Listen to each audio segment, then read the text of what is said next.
Assalamualaikum warahmatullahi wabarakatuh. Halo, apa kabar semuanya sobat dimanapun Anda berada. Kita ketemu lagi di channel Jumpa Hamzah. Tahun 2024, tepatnya di bulan Oktober saat ini, bangsa Indonesia memasuki era baru karena memiliki presiden baru dengan harapan baru dan dengan menteri-menteri atau kabinet yang baru.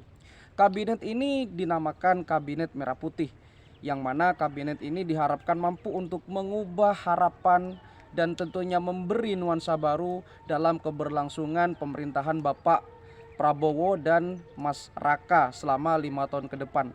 Nah, kalau kita melihat secara jumlah atau kuantitas dari jumlah kementerian yang ada pada saat ini, tentu sangat banyak ya daripada pemerintahan Pak Jokowi, yaitu sekitar 48 menteri atau 48 orang. Nah, ini merupakan kementerian yang tentunya terbanyak setelah era tahun 1966, yaitu pada saat itu ada yang namanya Kabinet Dwi Kora II yang dipimpin langsung oleh Presiden pertama Republik Indonesia, Insinyur Soekarno. Nah, terkait dengan jumlah menteri atau kabinet yang ada dalam sejarah Indonesia, tentu kalau kita berbicara tentang era reformasi, ya tentunya saat ini pemerintahan Pak Prabowo dengan Mas Raka itu terbanyak setelah era reformasi pastinya. Nah, sebelum era itu kan tadi sudah disebutkan bahwa ada Dwi Kora II yang mana pada saat itu lebih dari 100 orang kementerian atau pada saat itu lebih banyak lagi ya.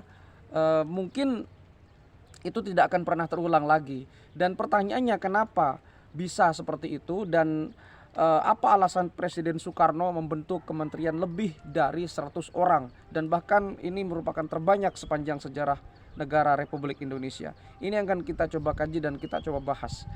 Ayo kita belajar dari menteri-menteri yang sudah banyak itu dan kita putar dulu intronya.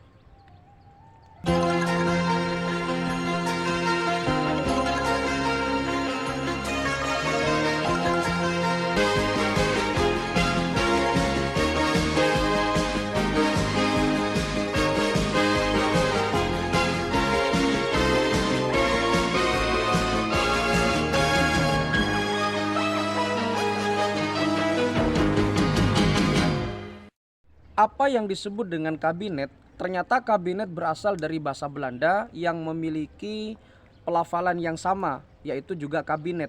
Nah, secara istilah kabinet itu adalah badan eksekutif tertinggi dari sebuah negara yang ditunjuk pemerintah oleh presiden langsung, kemudian bertanggung jawab untuk merumuskan dan melaksanakan kebijakan negara dalam membantu presiden.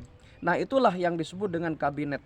Kalau kita berbicara tentang kabinet yang ada di Indonesia, tentu sangat panjang sejarahnya. Karena kabinet-kabinet di Indonesia itu memiliki perjalanan yang begitu panjang. Dimulai dari era perjuangan kemerdekaan, kemudian era demokrasi parlementer, dilanjutkan dengan era demokrasi terpimpin, kemudian dilanjut lagi dengan era Orde Baru hingga era reformasi hingga sekarang. Nah, dari sekian banyak kabinet-kabinet yang sudah melanglang buana di Republik kita ini, tentu tidak bisa terlepaskan dari jumlah kabinet itu sendiri. Di mana Indonesia pernah mencatat ya, ada kabinet yang sangat banyak yang memiliki jumlah 132 orang. Nah, kabinet tersebut pernah terjadi di era kepemimpinan Pak Karno, tepatnya di tahun 1966. Nah, selagi kabinet tersebut tentunya 132 orang, ya pada saat itu juga Pak Karno adalah seorang yang tentunya pemikir dan memiliki alasan khusus. Dan alasan itu membuat Pak Karno harus membuat kabinet yang begitu banyak. Ya, dan ini akan kita bahas di episode kali ini. Nah, sebelumnya sebelum kita bahas ya, sekedar informasi bahwa kabinet pertama kali di Indonesia itu bernama Kabinet Presidensial yang berlangsung dari tanggal 2 September tahun 1945 dan berakhir di tanggal 14 November di tahun yang sama, yaitu di tahun 1945 dan dipimpin langsung oleh Pak Karno. Jumlah kabinetnya 21 orang atau 21 kementerian. Dan pada saat itu ya karena awal-awal kemerdekaan tentu kabinet presidensial ini ya banyak tugasnya karena merupakan founding father. Kemudian dilanjutkan lagi dengan kabinet Syahrir 1, kemudian dilanjutkan lagi dengan kabinet Syahrir 2 dan seterusnya. Nah, ada yang menarik dari sebuah perjalanan kabinet di Indonesia, yaitu ada sebuah kabinet yang bernama Dwi Kora. Ya, Dwi Kora itu merupakan sebuah gerakan yang digagas oleh Pak Karno karena Pak Karno pada waktu itu keberatan atau menolak pembentukan negara Federasi Malaysia. Ya, alasannya adalah karena Pak Karno tidak ingin lagi yang namanya kolonialisme. Ya, Pak Karno pada saat itu memiliki pemikiran bahwa kalau negara Malaysia atau negara Federasi Malaysia ini terbentuk, ya Malaysia itu di Asia Tenggara merupakan jelmaan dari Inggris, dan itu Pak Karno tidak mau karena bisa mengakibatkan bahaya terutama di Indonesia karena merupakan negara tetangga. Karena Indonesia kan pernah dijajah juga oleh Inggris, sehingga Pak Karno membuat sebuah konfrontasi dan akhirnya menamai dengan kabinet Dwi Kora. Nah, Dwi Kora 1 itu sukses berlangsung, kemudian dibentuk lagi Dwi Kora 2. Ya, Dwi Kora 2 ini yang ternyata menyita perhatian karena jumlahnya 132 orang ya, yang terdiri dari menteri, kemudian kepala badan dan kepala lembaga setingkat menteri. Dan ini berlangsung singkat dari tanggal 24 Februari tahun 1966 hingga berakhir tanggal 27 Maret di tahun yang sama, yaitu tanggal 1966. Kenapa Dwi Kora 2 ini relatif singkat dan kenapa paling banyak? Karena alasan utamanya adalah pada waktu itu Indonesia sangat bergejolak, terutama pasca kejadian G30S atau Gerakan 30 September Partai Komunis Indonesia atau PKI. Pada saat itu Indonesia dikagetkan dengan terjadinya bagaimana PKI pada saat itu merusak ya, dan terjadi pembunuhan dan penculikan jenderal. Mudah-mudahan tidak terulang lagi, dan akhirnya membuat sebuah gerakan itu ya Indonesia menjadi terpukul. Ya, banyak sekali ketimpangan sosial, krisis ekonomi merajalela, harga-harga bahan pokok tidak terkendali, sistem politik pada saat itu kacau. Hingga akhirnya terjadilah gerakan-gerakan yang digagas oleh kaum intelektual yang diwakilkan oleh pelajar dan juga mahasiswa yang menuntut kepada Presiden Soekarno pada saat itu yang terkenal dengan Tri Tuntutan atau 3 tuntutan pada saat itu. Ya, tuntutan pertama, bubarkan PKI. Jadi sudah tidak ada ruang lagi untuk PKI. Ya, PKI usir dari Indonesia. Tidak ada lagi yang namanya PKI. Yang kedua, bersihkan kabinet dari PKI. Karena pada saat itu kabinet-kabinet di Dwi Kora 1 masih ada orang PKI, dan ternyata mahasiswa menuntut untuk sudah tidak ada lagi kabinet. Ya, unsur-unsur kabinet dari PKI itu nggak ada. Dan yang ketiga, tuntutan yang ketiga adalah bagaimana caranya agar Presiden Soekarno bisa menurunkan harga, menstabilkan kembali ekonomi. Karena pada saat itu betul-betul kondisi sangat genting di Indonesia itu, ya akibat pasca dari gerakan G30S. Nah, akhirnya Pak Karno membentuk Dwi Kora 2, yang awalnya Dwi Kora 1 membentuk Dwi Kora 2 untuk menangani hal ini akibat desakan dari kaum intelektualitas. Apa yang terjadi? Ternyata yang terjadi Pak Karno masih mempertahankan beberapa tokoh ya di Dwi Kora 2 itu, tokoh menteri, dan tokoh menterinya itu ternyata masih dari PKI. Tentu hal ini membuat kaget dan sontak mahasiswa. Ya, kecewa mahasiswa akan hal ini. Ya, memang tidak banyak yang dipertahankan oleh Pak Karno, hanya ada 3 orang yang dipertahankan oleh Pak Karno pada saat itu.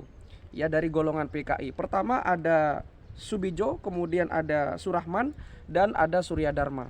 Entah kenapa Pak Karno mempertahankan 3 orang ini. Ya, tentu mungkin ada berbagai alasan yang karena Pak Karno mungkin dulunya sangat dekat dengan negara-negara komunis seperti Uni Soviet dan lain sebagainya, atau mungkin ada alasan lain yang kita tidak tahu karena Pak Karno itu kan orangnya pemikir, orangnya sangat visioner, orangnya sangat revolusioner, pemikirannya out of the box. Tetapi memang Pak Karno masih mempertahankan 3 orang dari tokoh PKI di Kementerian Dwi Kora 2. Hingga akhirnya mahasiswa mendengar dan terjadilah demonstrasi lagi yang dilakukan oleh mahasiswa. Bahkan pada saat itu ada salah satu seorang mahasiswa dari Universitas Indonesia yang tewas.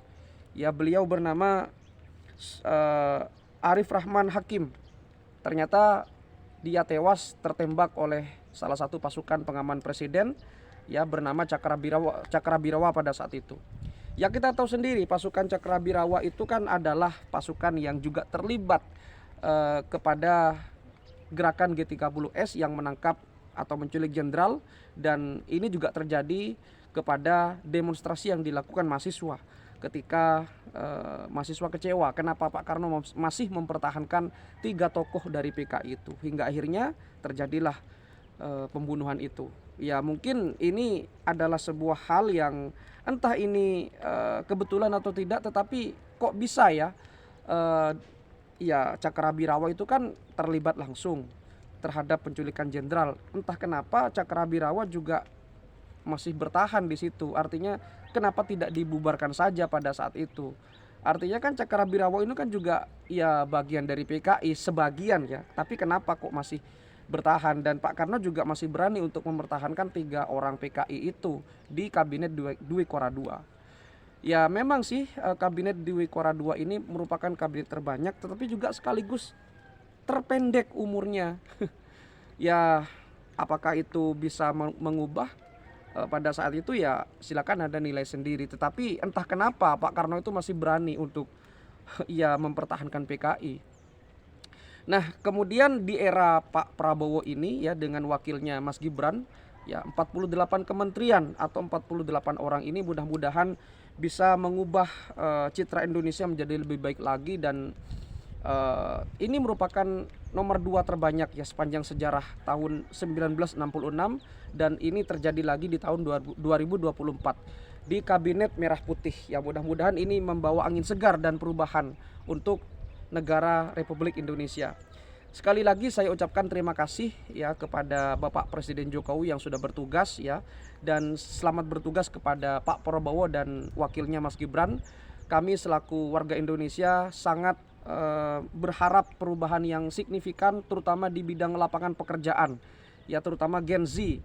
Ya, mari buka lapangan pekerjaan sebanyak-banyaknya, permudah urusannya, jangan persulit kalau mencari pekerjaan. Ya, jangan ada diskriminatif umur, jangan ada ini itu, pokoknya permudah. Ya, karena kami ini hanya ingin bekerja, ya kami ingin bekerja di negara kita sendiri.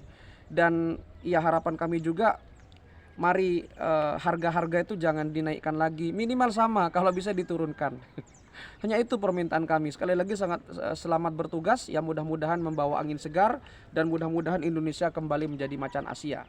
Apalagi sekarang Pak Prabowo membuat sebuah gebrakan baru dengan menggait kaum selebritis ya yang bernama Raffi Ahmad untuk menjadi utusan khusus presiden yang menangani Gen Z dan juga sebagai pelaku ekonomi kreatif seperti pelaku seni dan sebagainya. Ya, mudah-mudahan ini merupakan langkah awal dan langkah strategis untuk membuat Indonesia semakin berjaya, semakin maju, dan semakin sejahtera. Terima kasih presidenku, terima kasih wakil presidenku, selamat bertugas. Kami rakyat Indonesia sangat mengharapkan perubahan, dan kami rakyat Indonesia sangat percaya kepadamu. Terima kasih sudah menyimak, mudah-mudahan bisa membuat kita semakin tahu informasi dan teredukasi. Kalau ada kata-kata salah dan kurang lengkap silakan diskusikan di kolom komentar. Sampai jumpa di video berikutnya. Wassalamualaikum warahmatullahi wabarakatuh.